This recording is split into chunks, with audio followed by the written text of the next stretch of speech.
We ran out of time Saturday morning. Maybe that was Krishna's arrangement so we could complete Monday evening on the topic of Sanatana Goswami being parikshita, being examined by Caitanya Mahaprabhu.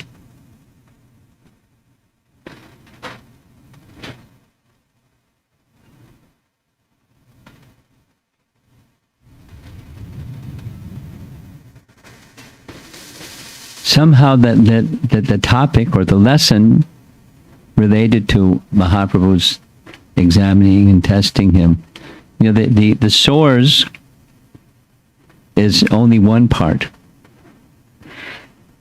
Where is specifically said, as I mentioned, just a little review of that chapter. The structure of Caitanya Caritamrita begins with Krishnadas Kaviraj summarizing in one verse the essence of the topic touched on during the chapter, and at the end of every chapter he's offering obeisances to Rupa and Raghunath, always desiring their mercy.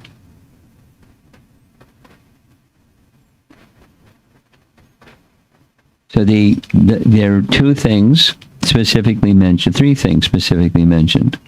One, in the first verse, that Caitanya Mahaprabhu saved his life from committing suicide. And the second was he did so through his affection. And the third is he examined him. So we heard examples of how Mahaprabhu said he examined Murari Gupta. Sanatana Goswami said he and Rupa examined their brother Anupam on the same basis. They both had requested, Anupam was requested by Rupa and Sanatan. Murari Gupta was requested by Lord Chaitanya and Lord Nityananda. How merciful, to accept Krishna as their worshipable Lord, because they were, in both cases, reading Srimad Bhagavatam together or discussing topics from the Bhagavatam together. But neither of them could do that because they were completely attached and absorbed in their worshipable Lord. In their case, in both of them, it was Lord Chaitanya, Lord Ramachandra.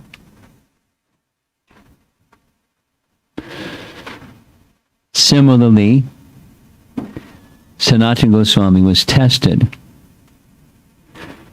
Specifically, he was tested two ways. With regard to his observance of Vaishnava etiquette.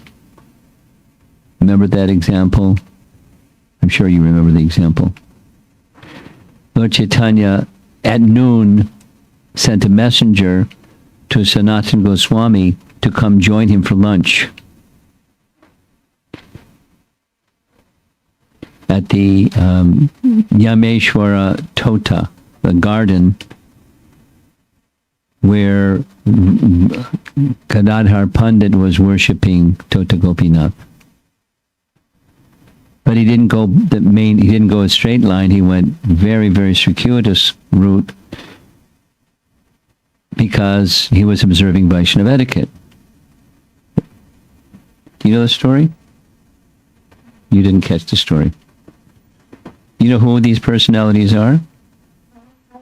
Some. Okay. Sanatana Goswami was the eldest of the 6 Goswamis. He had 2 brothers.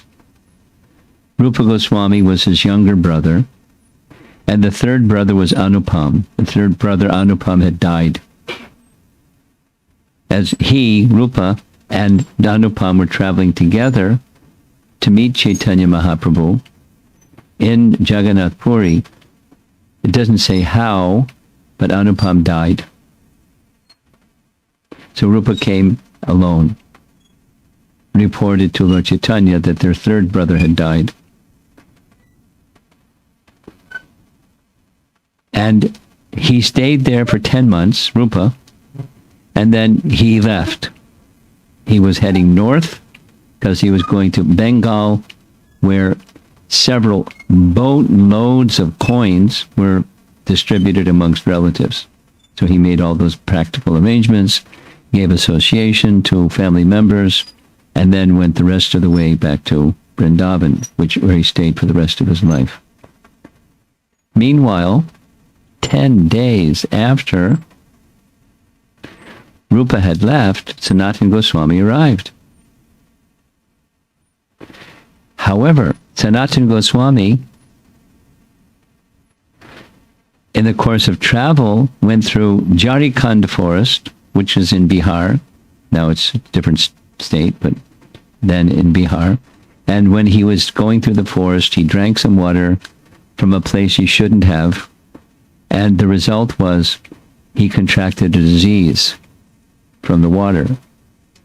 The disease created itches on his body, not the dry itches kind, but the other kind, wet itches. Pus and blood and smelly stuff came oozing out of the sores of his body, all over his body. And he had decided, what's the use of this body? Specifically, because Caitanya Mahaprabhu, whenever he sees me, because this had happened several times, whenever he sees me, he embraces me. And if he embraces me, I'm going to smear this yucky stuff all over his body. And he's my worshipable Lord. He's not just like a sannyasi. He's my worshipable Lord. He understood. He is the personality of Godhead. And he's going to, so better I give up this body, because I'll just make this big offense. He's so fastidious about his observing Vaishnava etiquette. So, without saying anything to anybody, he thought of a plan. He'll see Lord Chaitanya. He'll wait for Rath Yatra. He'll see Lord Jagannath at Rath Yatra, because he wasn't going to go into the Jagannath temple because his body was all yucky and other reasons. So I'll see Lord Jagannath on the cart, and then number 3, I'll throw my body underneath the wheel of the Jagannath cart, seeing Lord Chaitanya, seeing Lord Jagannath, and going back to Godhead. And the problem, he didn't say anything to anybody, but Lord Chaitanya, being omniscient, knew. And one day, just out of the blue, Lord Chaitanya scolded him, saying many things. You've surrendered to me. I've accepted you as a disciple. We're going to hear about this. You're going to hear it in this evening's reading, because that's the part we didn't cover. Now that means your body belongs to me, and I have plans for that body that belongs to me, and you don't have the right to take the property of somebody else and destroy it. I have many purposes I want to fulfill, and he listed the purposes he wanted to fulfill. Through that body, I want you to write books that describes the process of devotional service, the means of achieving the goal of devotional service, and the perfection of devotional service. And I want you to write about Vaishnava etiquette.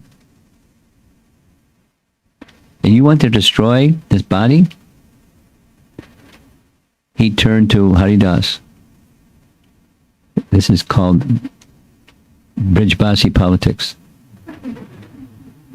He was looking at Haridas, not looking at Sanatana. Tell that man he can't do this. He can't take the property of somebody else and destroy it. It's sinful. Tell him. He had already told him. Anyway, so he stopped him. But it was out of affection.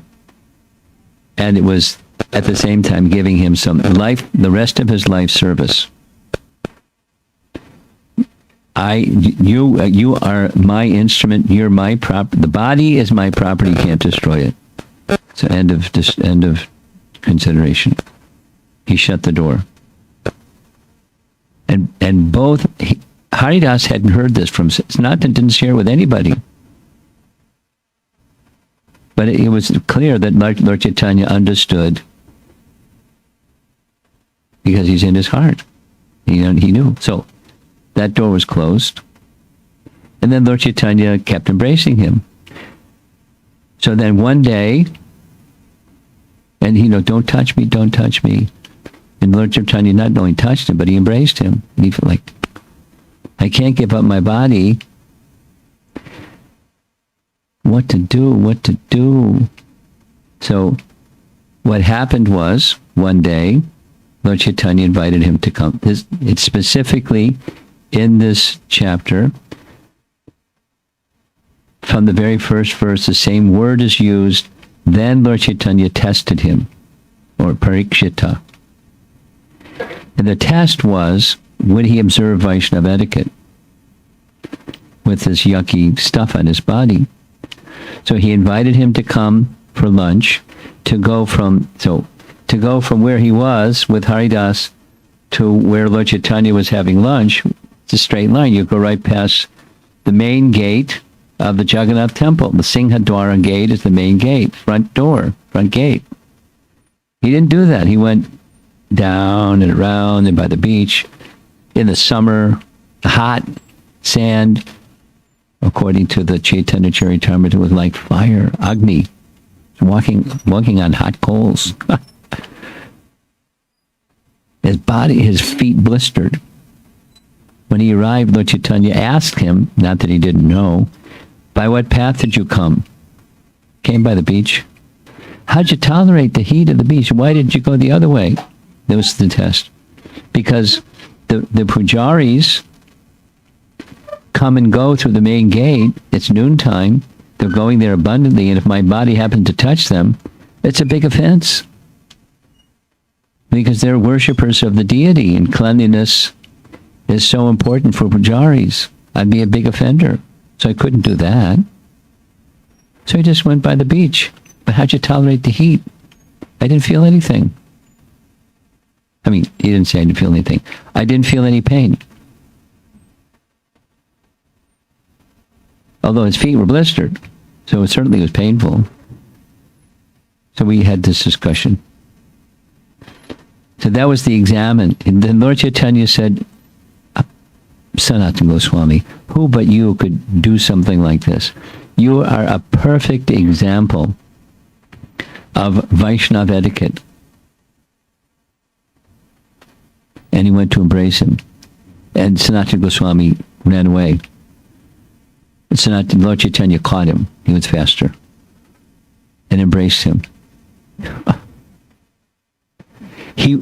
He who doesn't want the pujaris to touch his body is being embraced by the Supreme Lord. How awful. How awful.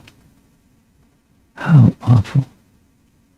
So he went back, Siddhabakul, where he's staying with Haridas. And shortly thereafter, one day, Jagatananda, who we're going to hear about tomorrow night, we're going to need the projector, this thing for tomorrow night.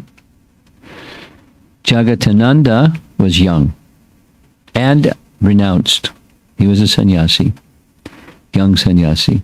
And we'll find out what kind of a personality, very interesting personality was Jagatananda. And Jagatananda and Sanatana Goswami had a friendship.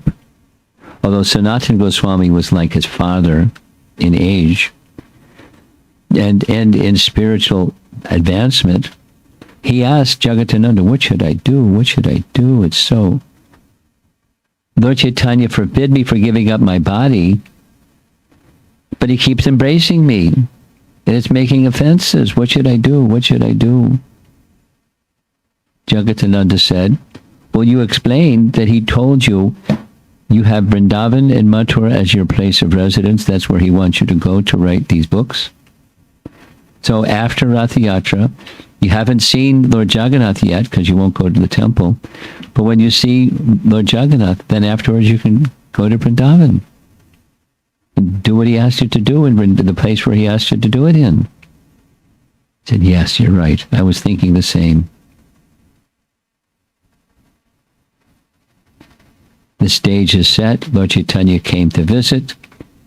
Haridas, as he did every day, Lord Chaitanya would go to the Jagannath temple every day, see the deity of Jagannath, dance in ecstasy, receive prasad of Lord Jagannath directly from the pujaris, take the prasad along with his servant, Govinda, and give that prasad to Haridas. He was like father, his courier, his, Amazon Prime deliverer of Jagannath prasad, the finest prasad for Haridas, and shared, of course, with Sanatan. So he came that morning, as he always did, and he went to embrace Sanatana Goswami. And Sanatana Goswami, don't touch me, don't touch me. But Chaitanya not just touched him, he embraced him again. And said, you've forbidden me, you shut that door, I can't give up my body. I've decided, after Rath Yatra, I'll go back to Vrindavan. He didn't say, like, can I have your permission? He just said, that's what I'm going to do. And I consulted Jagatananda. I consulted Jagatananda, and he confirmed that's what I should do. So then Lord Chaitanya became very angry at Jagatananda. He gave him this, like, boy name, Jaga. Who is this Jaga? He's just like a boy. He does Bengali word. He's just like a boy compared to you. You're so qualified. You are qualified to even give advice to me, which you've already done. In Ramakali, did we mention? He gave two pieces of advice. One in practical, one in devotional terms. Practical is, don't stick around because the Nawab Hussain Shah is not coming after you, but in a moment he could. And I fear for your safety. He's wild. So don't stay. As much as I want you to be here, don't stay. He's a dangerous person. Practical advice. And the second was spiritual advice. He said, you're a sannyasi. And a sannyasi going to Vrindavan with thousands and thousands of people. Not good. Go to Vrindavan alone, or at most with one servant. That's how a sannyasi should. It's an etiquette consideration. Lord Chaitanya considered, and he accepted. So he went back. So here's Ramakeli, and he went all the way back to Puri, left everybody in Puri, and left alone with just one servant. He followed. So he's saying to Sanatan, your stature is such you can advise even me, and I accept it. Jagatananda is advising you. Scolding, and Sanatana Goswami says, I can see that you have such affection for him, that you have accepted him in this intimate way. Because scolding is only this is an etiquette item. You only correct somebody if you have such a relationship with them. It's right in Bhagavad Gita, in Prabhupada's purports. But for me, you just praise me.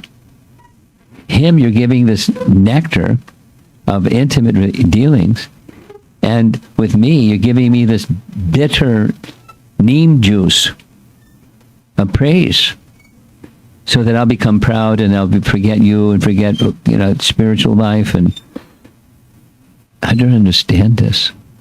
So now that's the part where we stopped. And I'm now going to read from where we stopped. And so the discussion is about the intimacy of love that Lord Chaitanya has for different persons according to their affection for him, he shows affection to them. And then another is, he's going to explain, there's going to be this 6 different ways of describing why it is that he continues to embrace Sanatana Goswami, even though he knows Sanatana Goswami is a perfect upholder of etiquette, and that's against etiquette. From Sanatana Goswami's point of view, here's why I continue to embrace him, even, he puts him in great distress.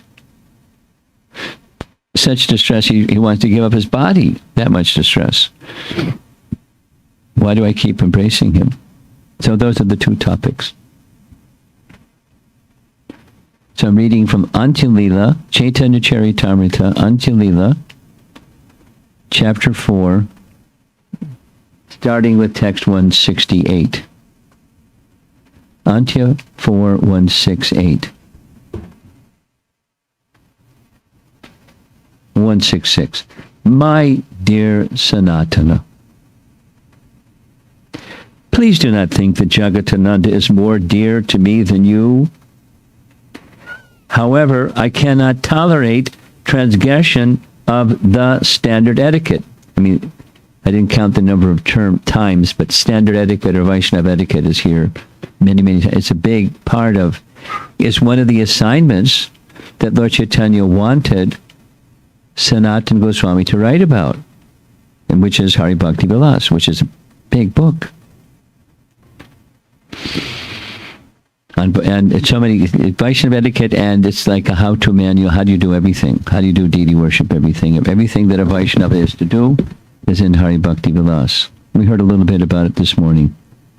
Gopal Bhatta was the ghostwriter, or the original manuscript was from Gopal Bhatta, and then handed over to Sanatana Goswami for further elaboration.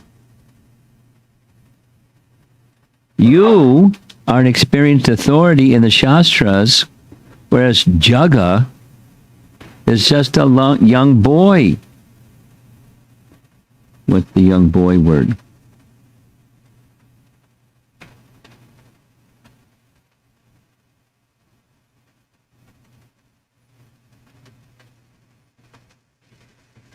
Batu.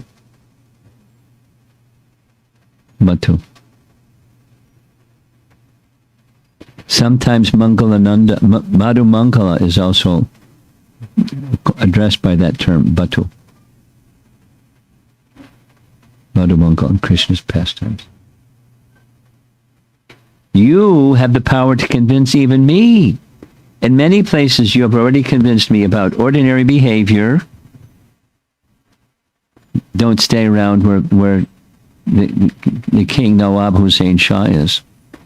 And devotional service. Jaga's advice, his advising you is intolerable for me. Therefore, I am chastising him. I offer you praise not because I think of you as being an outsider, outside an intimate relationship with me, because you can speak these kinds of things where there's an intimate, you shouldn't speak where there isn't an intimate relationship, like he speaks to Jagatananda. We'll hear some more about him tomorrow. But because you're actually so qualified that one is forced to praise your qualities. And here comes a lesson that we spoke about, but here it is in the actual text. Although one has affection for many persons, mamata, different types of ecstatic love awaken according to the nature of one's personal relationships. Priti swabhave. Priti swabhave is according to one's affection. So we discussed this, we'll say it again. Lord Chaitanya is stating that different persons have different relationships with him, just as we have different relationships with different people. It's just a part of life. There's affection from someone towards another person. You have towards someone has towards you, someone has towards someone else. And there's the relationship is resting upon that affection, the reciprocation of affection. So it's not that I have affection for Jagatananda and not for you. I have affection for Jagatananda, and that opens the door for my chastising when he transgresses etiquette. And I can chastise him like that because of my affection for him. But for you, my affection goes because you have qualities that are worthy of praise. It's a very important verse. It's an important verse in understanding Lord Chaitanya's dealings, or the relationships between Lord Chaitanya and his devotees. In the beginning of the chapter, it is said that he dealt with him with affection, sneha, and consistently. Although he keeps embracing him, he's saying, don't touch me. I want to show you my affection. Here I go. And he knows that in his mind, he does it again and again. And again and again. So this is the discussion about why he keeps doing it again and again, knowing what it's doing to his mind. You consider your body dangerous and awful.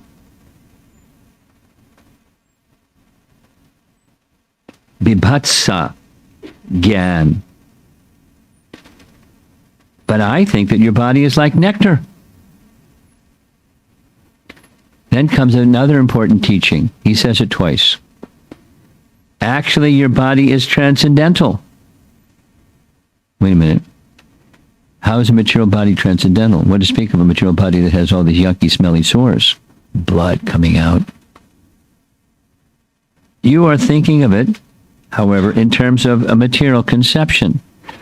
So it's going to go back and forth. Haridas is going to object to Lord Chaitanya's statement saying this is material. Wow. Haridas is going to correct Lord Chaitanya. Fasten your seatbelt.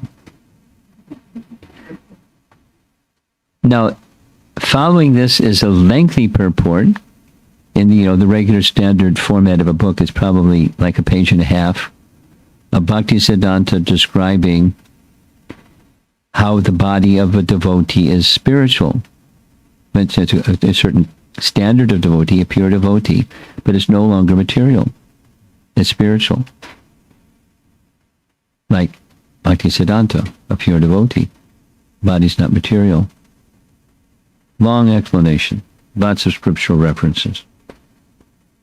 Even if your body were material, now he's taking a different tack. He's going this way, and he's going that way. And then he's going to go that way, and then he's going to go that way. What's that called? It's called love. The way of love is from going to point A to point B. It's like a snake, which isn't a nice metaphor, but snake moves. It's the movements of Mahaprabhu's love. So he's giving different reasons that aren't false, but it's not the real reason. I mean, the deepest reason. They're all correct. He's not saying lies. He's not making stuff up. Now he's going to give a sannyasi answer. Even if your body were material, I still could not neglect it, for the material body should be considered neither good nor bad. I get it. I'm a sannyasi. I'm not supposed to see material good and bad. Even if it was material. It's not good or bad, because it's in relation to Krishna. Then he gives a verse from Uddhava Gita, 11th Canto Bhagavatam. Anything not conceived in relation to Krishna should be understood to be illusion, Maya. None of the illusions uttered by words or conceived in the mind are factual. Because illusion is not factual, there is no distinction between what we think is good and what we think is bad. When we speak of the absolute truth, such speculations do not apply. Good and bad. It's a standard understanding. Whatever Krishna does is all good absolute. Even when he does something that by worldly standards is not good. And, like so many examples. Advising Yudhisthira to tell a lie. There's a real easy one. You don't lie. You don't advise other people to lie. And he advises him to lie. And he hesitated. Whoa, I've never lied in my life. I can't lie. But because he did what Krishna wanted, then it's neither good nor bad.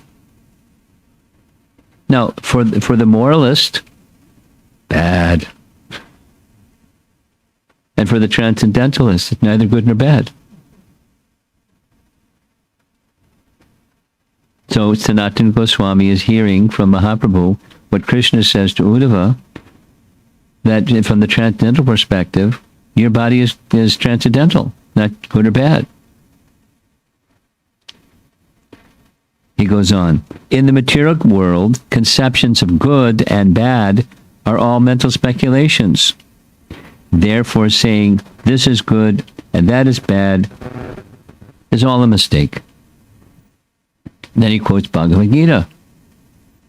They're having a philosophical discussion about reality and morality. And I like it, I don't like it. But I'm a sannyasi, I'm not on that platform. If I was on that platform, I'd lose my status as a sannyasi. I'm not supposed to do that. So I therefore embrace him, because I'm a sannyasi. I know the philosophy. Bhagavad Gita 5:18, we all know this verse, Vidya Vinaya Sampane. The humble sages, by virtue of true knowledge, see with equal vision, Pandita Samadarshana, learned Brahmana, cow, elephant, dog eater. Next verse. 178. The pages are stuck together.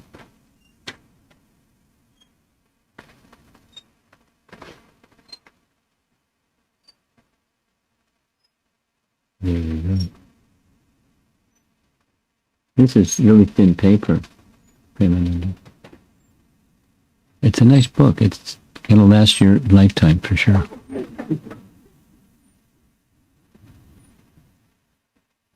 Again, Bhagavad Gita. One who is fully satisfied in knowledge, chapter 6, text 8, obtained and practically applied in life, who is always determined and fixed in his spiritual position, who completely controls his senses, and who sees pebbles, stones, and gold on the same level, is understood to be a perfect yogi. Now, Mahaprabhu, who's a sannyasi, says, since I'm in the renounced order, my duty is to make no distinctions and be equipoised. My knowledge must be equally disposed towards sandalwood pulp and dirty mud. For this reason, I cannot reject you. If I hated you, I would deviate from my occupational duty. So I'm standing on my sannyas platform saying, I keep embracing you, Sanatana Goswami, because I have to follow sannyas dharma and make no distinctions between good and bad. And it doesn't explain why he keeps embracing him, especially when he's saying, please don't touch me, please don't touch me. I'm making an offense, I want to give up my life, please don't do this. And he keeps doing it.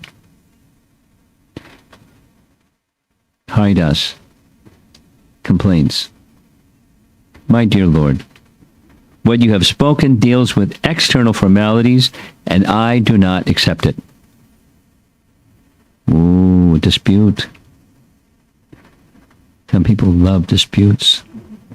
I know some people, if there isn't one, they'll find one. And they stay with it. Like a dog fight. Haridas gives yet another reason why he does what he does.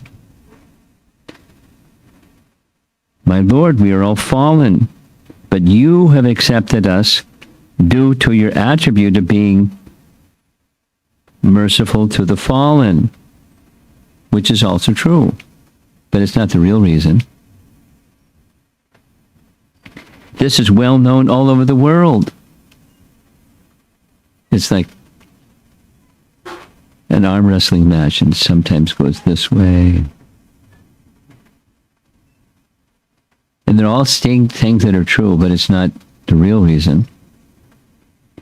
Lord Chaitanya smiled and said, listen, Haridas and Sanatan, now I'm speaking the truth about how my mind is attached to you. So he's going to speak about his affection like a father to his little boys.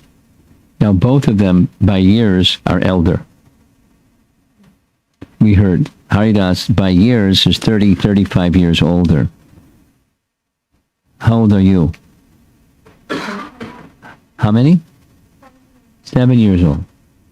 When's your birthday? Oh, you're almost 8 years old.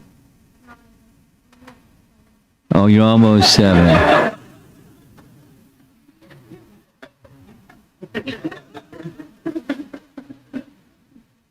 Okay, 7 years old. Good.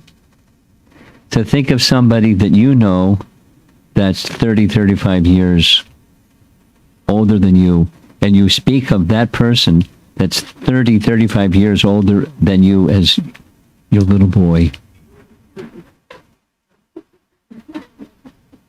Not very likely, huh? Not very likely. But that's what Lord Chaitanya says to Haridas. I think of you as my little boys to be maintained by me. And he is. He brings them their food. He's giving them counsel. He's showing affection like, someone does for a little child that they're maintaining lovingly. The maintainer never takes seriously any faults of the maintained. I always think of myself as deserving no respect. You look upon me as your superior. I'm not desiring like that, nor do I think of myself as deserving like that. But because of affection, I always consider you to be like my little children. Then he takes the example further. When a little child passes stool and urine that touches the body of the mother never hates the child. On the contrary, she takes much pleasure in cleansing him. I guess mothers get some pleasure from that. It's authoritative, so. The stool and urine of the maintained child appear like sandalwood pulp to the mother. I hear some laughter. Similarly, when the foul moisture oozing from the sores of Sanatana touches my body, I have no hatred for him. So it's the direction from A to B is moving way over there. Haridas had said, you're dealing with formalities. I understand it's your mercy. Lord Chaitanya is saying, no, it's not my mercy, it's just my affection. Like a mother for a child, I feel affection. So I have no problem with the nasty stuff coming, the foul substances, using that language. To me, it's nice. I I derive great pleasure. Haridas. My dear sir, you are the Supreme Personality of Godhead and are most merciful toward us. He's repeating his mercy point, but now elevating it. You're not just merciful to us, you're the personality of Godhead who is most merciful toward us. No one can understand what is within your deeply affectionate heart. You embraced the leper Vasudeva, whose body was fully infected by worms. You are so kind that in spite of his condition, you embraced him. No, it's Mahaprabhu, it's your nature. You're affectionate. So what was the cause of his affection to Vasudeva? Not just because or in spite of, but he was a devotee. And he was suffering.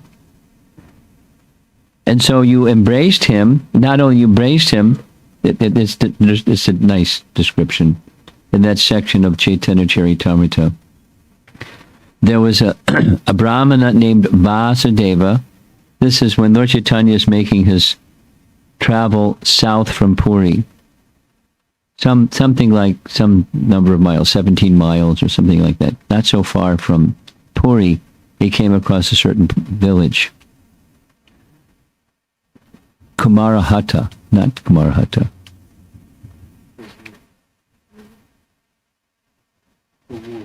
Kavur?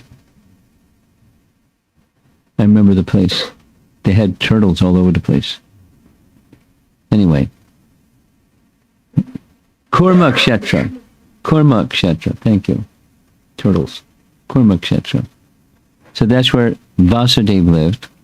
Lord Chaitanya saw him. He saw he was suffering. And he went and embraced him. And when he embraced him, his body, not all the sores were healed, but even the worms that were crawling around in the sore, his leprosy was so bad, the worms didn't have a home anymore.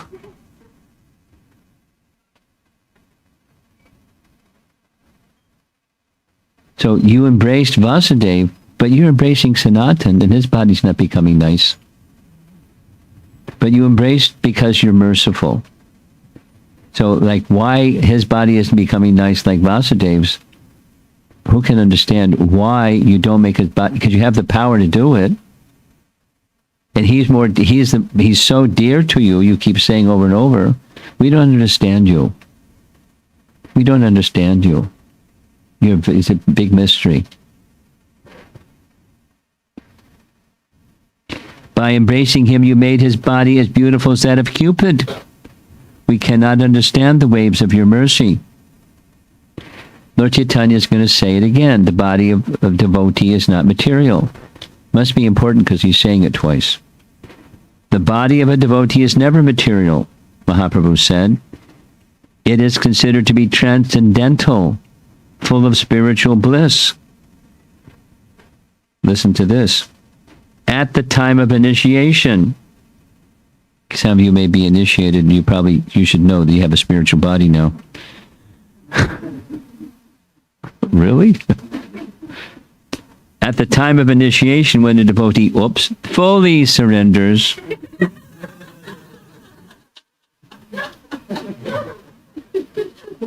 small catch, right? Unto the service of the Lord, Krishna accepts him as good as himself. When the devotee's body is thus transformed into spiritual existence, the devotee in that transcendental body renders service to the lotus feet of the Lord. Another Uddhava Gita quote, Canto 11. The living entity who is subjected to birth and death attains immortality when he gives up all material activities, dedicating his life to the execution of my order and acts according to my directions. In this way, he becomes fit to enjoy spiritual bliss derived from exchanging loving mellows with me, which is exactly what Mahaprabhu has said in short language to both of them. about Jagatananda, but also about both of them. According to affection, he reciprocates with affection. And that's the nature of the relationship according to the affection one has for the Lord. Krishna, now listen to this one. We mentioned it, but here's the verse. Krishna somehow or other manifested these itching sores on the body of Sanatana Goswami and sent him here to test Lord Chaitanya, me. Krishna did it. So I'm being tested by Krishna, and the test of Krishna to me is, am I going to treat him not nicely? If I had hated Sanatana Goswami and had not embraced him, I would certainly have been chastised for offenses to Krishna. Like, what's going on here? They're having this argument about the reason for Mahaprabhu's showing of his affection. Sanatana Goswami is one of the associates of Krishna. There could not be any bad odor from his body. On the first day I embraced him, I smelled the aroma of chatusama,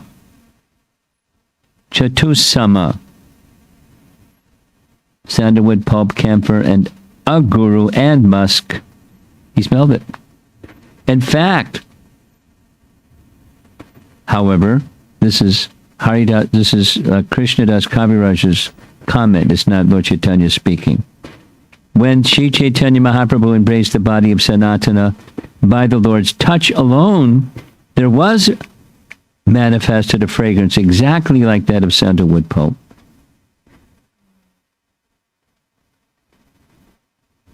Now, how does Krishnadas Kaviraj get all of his information? He got his information from Raghunath Das Goswami. Krishnadas Kaviraj, and Raghunath Das Goswami, they lived by the side of Radhakund, like 10 yards away from each other. They're bhajan kutir places. They're very, very, very close. Just like at the end of every chapter, I offer my obeisances to Rupa and Raghunath, because he learned everything about Lord Chaitanya from Raghunath. And Raghunath learned everything from Swarup Damodar, who understood everything about everything because of his intimate relationship with Lord Chaitanya. So he knew, as he's writing, Krishnadas Kaviraj Goswami is knowing so many intimate things about internal things, confidential things about Lord Chaitanya. So in fact, Lord Chaitanya smelled sandalwood paste. My dear Sanatan, Chaitanya Mahaprabhu continued, do not be aggrieved, for when I embrace you, I actually get great pleasure. Now, he knows that Sanatana Goswami is not feeling pleasure. He's feeling the opposite. But I want you to know that I get great pleasure. So don't object, right? Because I'm getting good pleasure. Because you're my devotee and you want my pleasure. That's my pleasure. So stop complaining. Stay with me at Jagannath Puri for 1 year. That's not a punishment. That's an instruction. And after that, I shall send you to Vrindavan.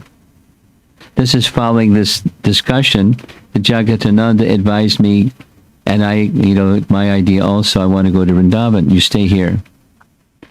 For a whole year, I'm going to keep embracing you.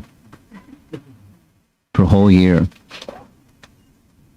After saying this, Sri Caitanya Mahaprabhu again embraced Sanatana Goswami. Thus, immediately, Sanatana's sores disappeared. What? And his entire body resembled the color of gold. Seeing this change, Haridas Thakur, greatly astonished, told the Lord. There's this word chamatkar again. There it is, chamatkar. He says, right before his miracle cure, right before his eyes. Not only heard about, he did this with Vasudeva, but he just witnessed. Why didn't you do this with Sanatan? I'll show you I can do it with Sanatan. And he did it. So why didn't it happen before? Because he had the power and he knew what he was feeling, and so forth and so on. What's going on? He brought him to the position where there's nothing he could do except surrender to the will of Mahaprabhu, because he's his Lord and he's getting pleasure. What a challenge. I mean, we don't have such etiquette, nor do we have sores on our body like that, but imagine for a cultured, highly elevated personality, transcendental personality. Now, it's later, Haridas is going to say to Sanatana Goswami, this is Lord Chaitanya's Leela. He induced you to drink this water. He knew what the result would be. You'd have these sores. He knew when you came, you would not want to be embraced by him. He knew that you wanted to give up your body because of that. He knew it was all his arrangement. He checkmated you. He put you in this vice and started squeezing and squeezing and squeezing and squeezing until you're ready to burst. And he squeezed again. And then he made it nice. So that's the parikshita. He had no other master. It's like Anupam. Sanatana Goswami told Lord Chaitanya, when we asked Anupam, who looked up to us as his two elder brothers, to accept Krishna, they gave him mantra diksha, chanting of the mantra of Krishna's name, and he tried, and he couldn't. And he was up all night crying, and he came to us the next morning saying, please give me a different instruction. Please give me the instruction to always be firm in faithfulness of Lord Raghunath, Lord Ramachandra. Give me that instruction. So they did. Because he was so attached. So Sanatana Goswami was brought even more so than Anupam or Marigupta, because same thing happened with Marigupta between Lord Chaitanya and Lord Nityananda. He was a devotee of Lord Ramachandra. And they encouraged him, oh, Murari, you're our dear devotee. Why don't you get on the same wavelength with us? Why don't you worship Krishna? Go home and begin worshiping Krishna. So he went home and he couldn't sleep. He came bleary-eyed the next morning. Please take away that instruction. I can't. I can't take my head away from the lotus feet of Lord Raghunath. And they embraced him and said, you're such a devotee. So Sanatana Goswami is put in the same position, even worse, and squeezing or tightening the vice and just ready to burst. And then it went away.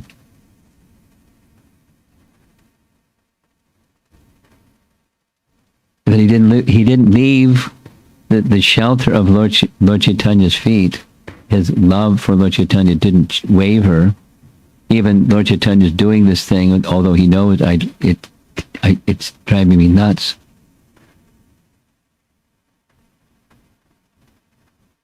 Whew. There's a very nice purport in relation with Bali Maharaj.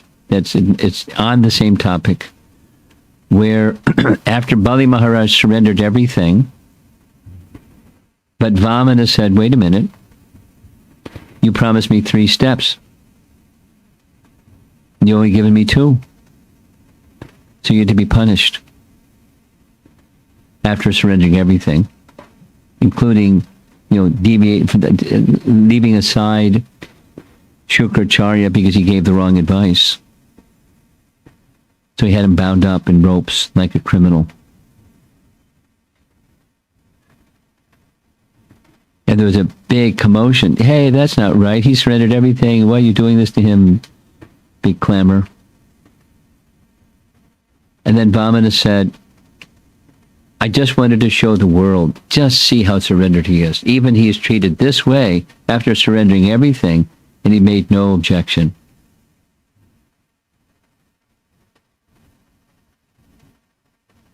And then Prabhupada in his purport says, sometimes Krishna will examine his devotee. He'll put them through some test, some difficulty. But two things. But he always then also gives them the strength by which they can overcome the difficulty. And the other is he never gives them a test which he cannot pass. So sometimes it's trying to pass tests, spiritual kinds of tests. It can be, it's a stretch. But that's part of the reason that tests are there, to stretch, leaving aside other shelters and taking only one shelter. So Sanatana Goswami passed the test. And after the miracle cure, Lord Chaitanya smiled and left. And there's Sanatan and Haridas looking at each other like, wow.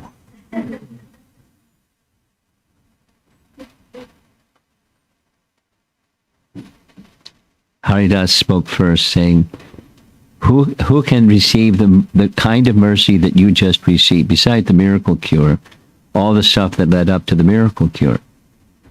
You're so dear to Lord Chaitanya. He has accepted your body as his property, and through you he wants to fulfill some very important services that he can't do because his mother wants him to stay here in Puri, so he's going to have you go to his place in Vrindavan and do his service on his behalf. You're so fortunate. Who can be understood as fortunate like you? And then Sanatan turns it around. No, it's you who are the most fortunate. You remember that one? Haridas Thakur. Because Lord Chaitanya came into this world to deliver the holy name, and it's you who are delivering the holy name on his behalf. No one but you is doing this. And not only you're chanting the holy name by your achar, you're preaching the holy name to everyone. So you're perfect in both departments. Some people speak nicely, but they don't behave nicely. Some people behave nicely, but they don't speak nicely. And you're both. You're the topmost person in the whole universe. They enjoyed each other's company. Imagine what that association was like. Ooh. So that's our conclusion of the Sanatana Goswami topic. Anti Lila chapter 4. You like the story? Yeah, me too.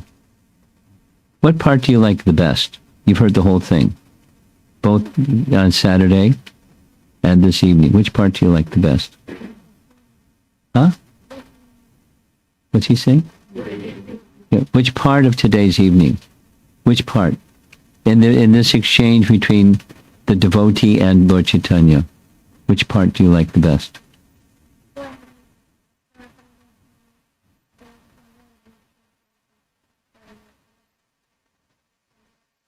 Okay. Okay, that's good. Any discussion? You have a question? So during this week, Maharaj, you discussed or answered questions devotees asking about personal testing by Krishna in their personal lives, or Yes. comparing that with the tests given to, But ISKCON is the institution of Srila Prabhupada, and the institution faces so many challenges like this VDGs and the thing that child abuse constantly coming back. So somebody should just stand by you for a half a day and get some of it. They get this and that. Yeah, so you have to deal with some of it, not all of it. I mean, who is supposed to deal with this?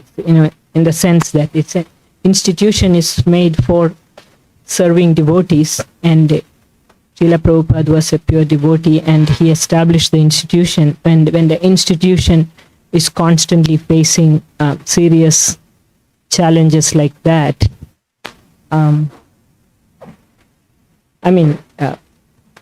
this is also test. This is also test, right? This is also question. This is also test. Who's supposed to take care of it? Is your question?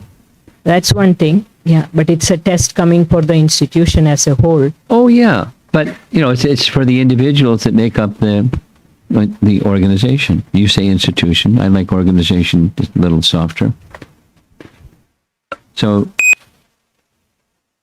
the individuals in the organization and the organization is being tested. Yes. And sometimes organizations break. Sometimes individuals break. They don't stand the test. Just today, I was circulating, I don't know if I sent it to you, probably not yet. There's a nice quote. I'll send it to you. Not right now. But there's a whole, somebody, one of the godbrothers sent me a whole series of quotes, like 3 pages of quotes, predicting what Prabhupada would do. One of them was from a quote from one of his godbrothers, Prabhupada's godbrothers, a sannyasi godbrother, who was reciting or narrating one time in an assembly, large number of people. Bhaktisiddhanta was looking right past him, this particular sannyasi. It was clear to him it was looking past him, and he was just staring. He was staring at Prabhupada. In the interview, didn't say Prabhupada, Abhay Charan. And then staring and staring, and then Bhaktisiddhanta addressed the audience saying, "One of my disciples will cross the ocean and establish the mission of Caitanya Mahaprabhu widely in a public assembly," which Prabhupada did with lots of difficulties. And after that, I came across this other reference that says, find it. Here we go. The test of your dedication to serve the spiritual master, or the mission of the spiritual master, is in the cooperative spirit to push on the movement without factions or deviations. Now, factions means there's people that see something this way and some other people that see something not this way but that way, and then they get some party spirit and they get, things going and have some, disagreement or worse, rupture. And organizations break because of that. Sometimes. And then deviations. Somebody goes off that way and they're no longer part of the organization because they went over that way. So the statement is the test of your dedication to serve the spiritual master. So this is what's being tested. The test of your dedication to serve the spiritual master is, then people can misuse that statement and say, look, Prabhupada said you're supposed to cooperate with me. I'm a leader. And you're supposed to cooperate with leaders. So please cooperate. It's oversimplification, but sometimes some ideas go like that. Gives, for example, this thing, that thing, the other thing. And sometimes it's not an individual, it's groups of individuals that say, if you're not going to cooperate with us, we're going to go a different direction.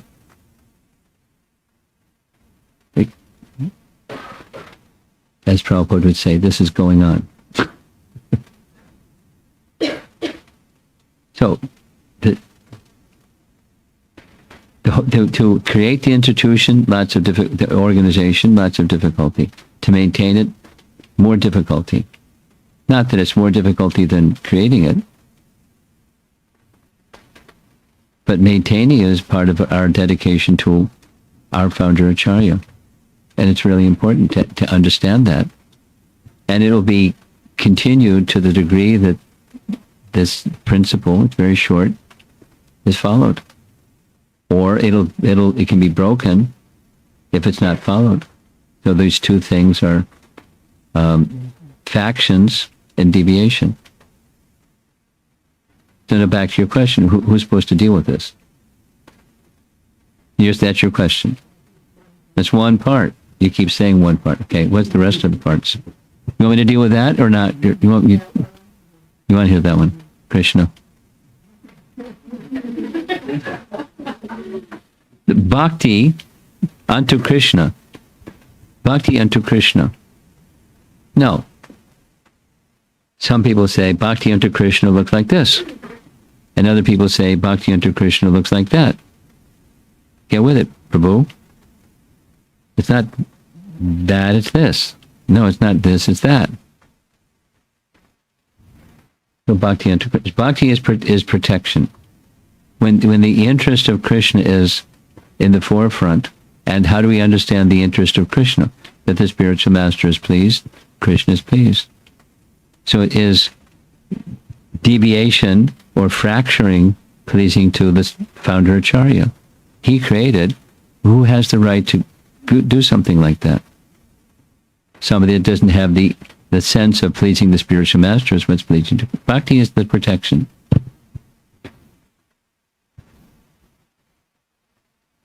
And Krishna is the giver of bhakti.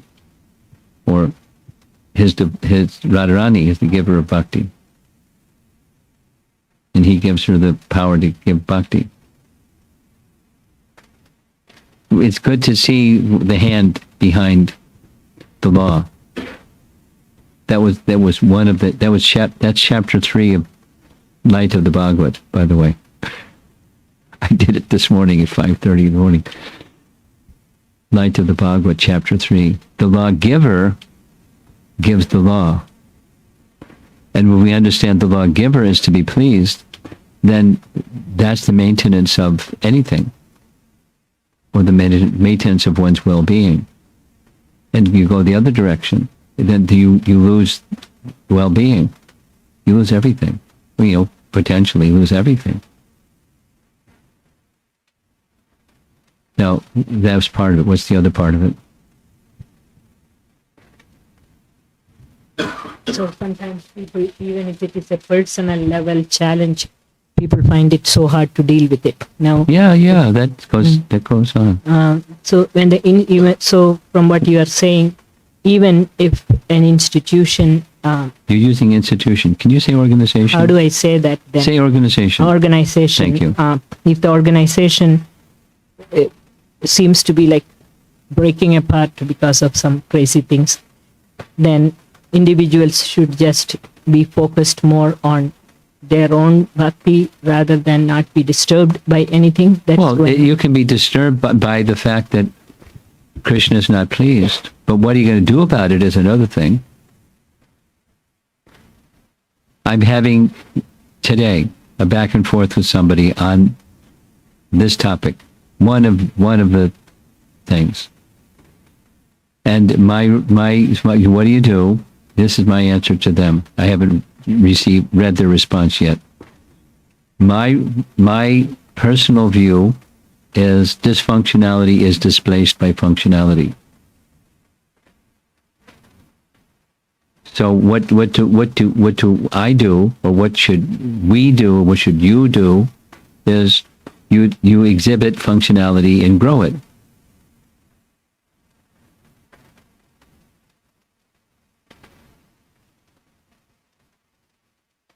And I shared that, she won't mind. I shared this little statement about what Prabhupada said about maintaining the institution, or maintaining the mission, is shown by a cooperative spirit to push on the movement without factions and deviation. She shared back, there's let me see if I can get it, something in Chinese, what is it?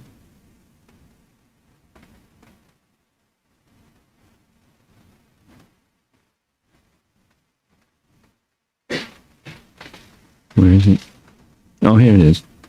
A tiny spark can set a grassland on fire. So something that may start very small. So what Prabhupada did was something very small. That set so it created a conflagration. as he put in the preface of the Bhagavatam, Janata Aga Viplava, a revolution in the impious lives. So he saw the audience was, a difficult audience. Impious people all over the world doing so many things that are troublesome. What to do, what to do, what to do. He had a vision, and he started a little fire, and the fire grew, and it went spread. Now, so this other question is, once it's there, the organization is there, ISKCON is there, and there's some people that are turning over the apple cart, or it's mine, or doing the right way, whatever it is.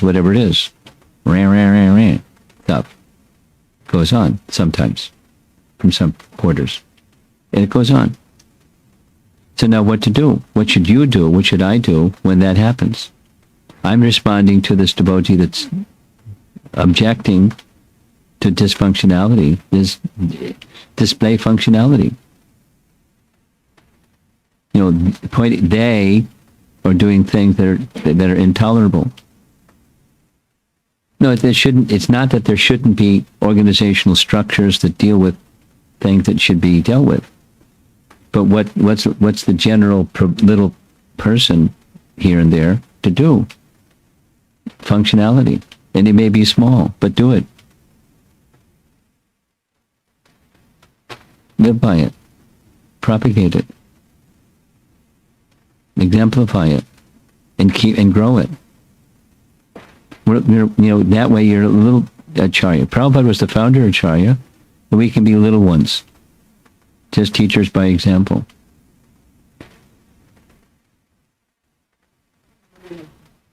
Thank you. Dysfunctionality topic. Anyone else? I see several hands. You're just in the front row. Yeah, you got the microphone. Guru Maharaj, it's very interesting how Lord Chaitanya is giving his mercy. Yes. For me, this morning's session on King Prataparudra, it was very, very heart-moving. So there, Mahaprabhu is pushing King Prataparudra to an extent of leaving his body by not giving his audience, whereas in this pastime we are seeing, by keep embracing him, he is actually pushing him to that extent. Seeing Mahaprabhu's mercy... Let me add. When Mahaprabhu was leaving Puri to go to Vrindavan, but he wasn't going to Vrindavan, he was going to Ramakeli, north, he passed through Cuttack. Cuttack is the capital of King Prataparudra. He went to the place where King Prataparudra was staying, and he embraced him.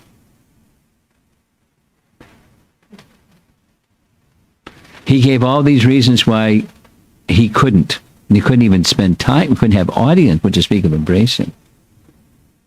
The drop of liquor in a pot will contaminate the pot. You have to throw the pot away, and I can't do that. So it was purposeful. Now, go ahead. Yeah. So my contemplation, Guru Maharaj, heart is just being so drawn to that mercy of Mahaprabhu, and also seeing the intensity of what he's putting them through. It's actually increasing that eagerness and being drawn to him. Yes. But there is an element of fear also in the heart. I was thinking of this reflection question from yesterday, how we can give our heart to Lord Chaitanya. There is an element of fear also that even though our test may not be as severe, but it's a little afraid of that test. Well, that's what Prabhupada wrote about Bali Maharaj. Krishna will never put us through a test we can't pass. And Krishna will give us the strength and the intelligence how to deal with the test. He's ready. Are we ready? That's the test. So your threshold and King Prataparudra's and everyone else's, and Sanatana Goswami's, etc., is different. So also is the test. The same principle at play. He's giving an opportunity to take deeper shelter and rely on him for everything. because that's where real happiness is. Like Haridas Thakur saying to the inmates in jail, may you remain like this perpetually. And they thought, what? No, I don't mean you should stay in jail. You should stay fully dependent. Because right now you're just very prayerful to the Supreme Lord and no sense gratification, not in jail.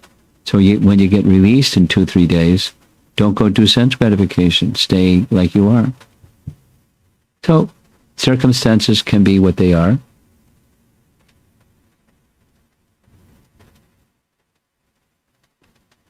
And it's the nature of someone who has higher consciousness or Krishna consciousness or elevated consciousness. There's some nice Saint Francis stories that are popular in ISKCON these days. And he's another one that just abjectly was fully dependent upon the mercy of the Supreme Lord.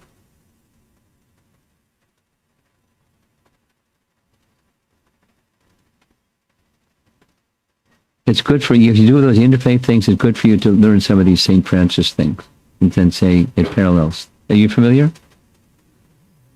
Very few. Here's one. St. Francis was served by one humble servant whose name I can't remember right now. St. Francis had a servant. His name was something simple. A one-syllable name. Huh? Leo. 2 syllables. Leo. So Leo saw St. Francis was so terribly sick.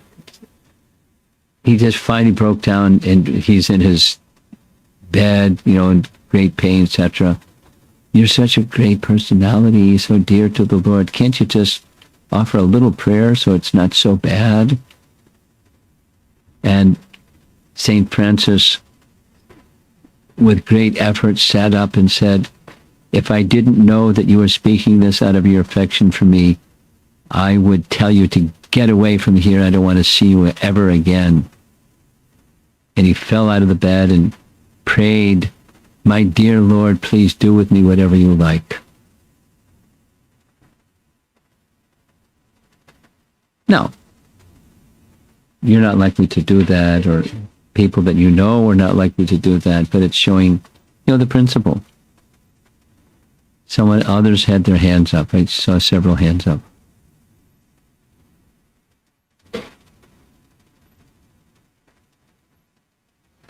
Hare Krishna Maharaj.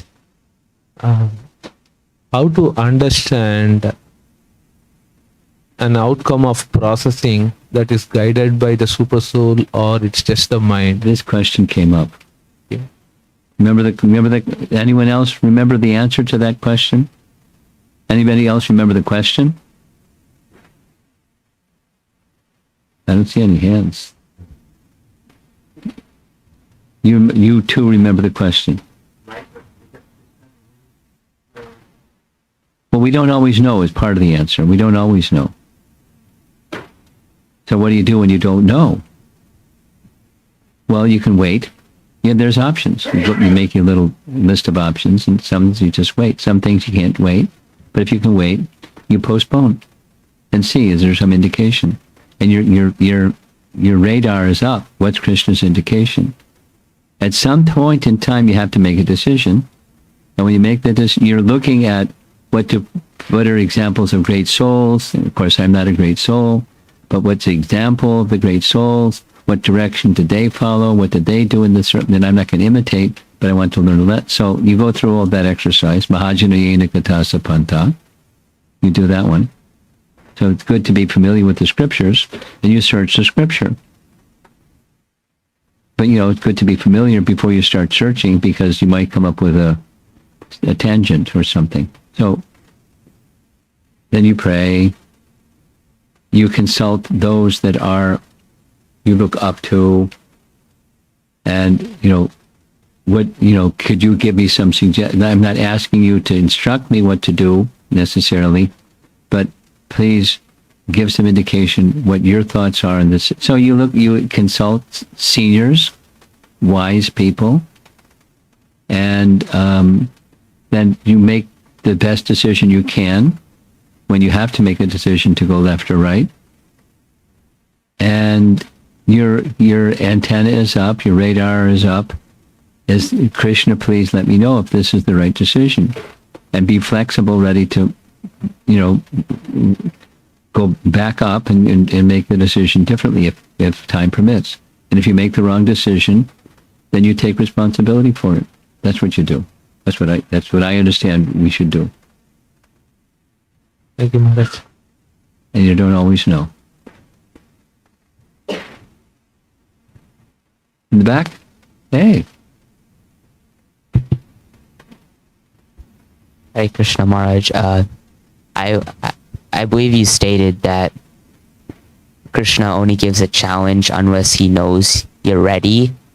Then why do people give up or run away from their challenges? Well, I don't know if I don't know where it is said that Krishna doesn't give you a test unless you're ready. What I repeated was Krishna won't put you in a test that you cannot pass. Now, maybe that's whether you're ready or not, but so why do people go away? Because they submit to weakness. That's a free will choice. Then why do people fail? Because they choose. Their relationship, their trust in Krishna is weak. There's a very nice explanation of this that I just came across yesterday.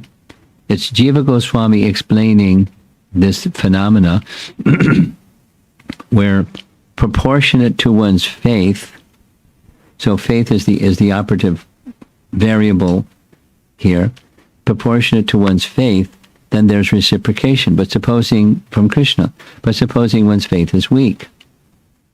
Supposing one's faith is weak, then someone may say no, because their faith is weak. No, that's a choice also. One could say, my faith is not strong,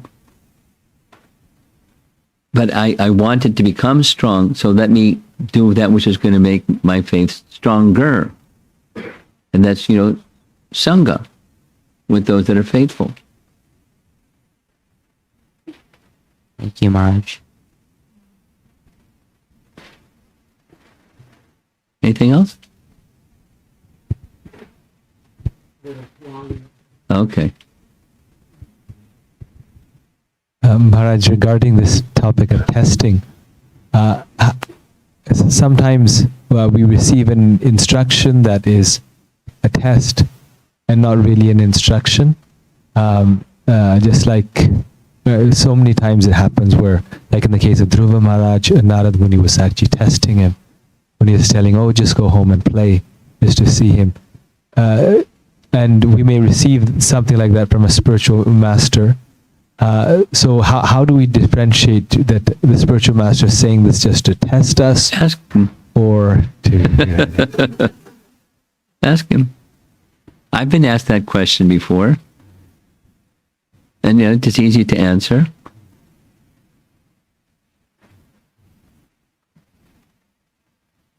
And then disciples are different, spiritual masters are different. Some spiritual masters are very cautious about explicit instructions because it's dangerous. There's consequences for an instruction to be neglected. So some spiritual masters I know are a little reluctant to give instructions for that reason. And when they give instructions, then it's like serious business. Then it's not, there's no question about, is he just testing me? It's an instruction. So it depends. Different, devotee to devotee, and spiritual personalities are different. If you're uncertain, ask.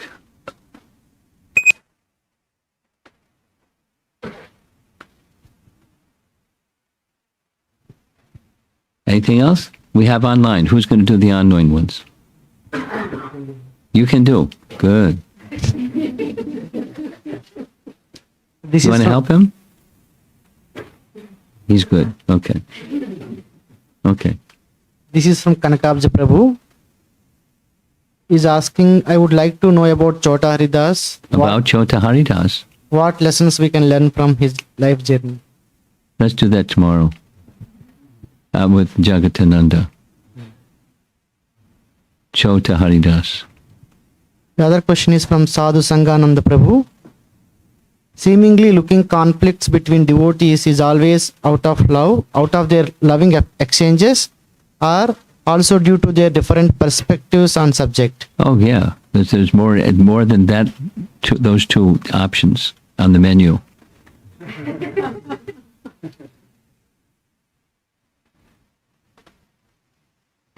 One appreciation, Maharaj. I can read.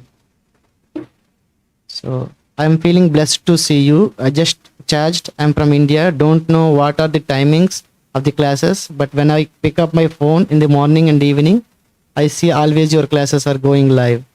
I got surprised how much dedication you are having, and is giving so much time and energy and giving a chance to hear Krishna Katha and making us spiritual. Chota Haridas. Okay, thank you very much, Srila Prabhupada ki. Jai.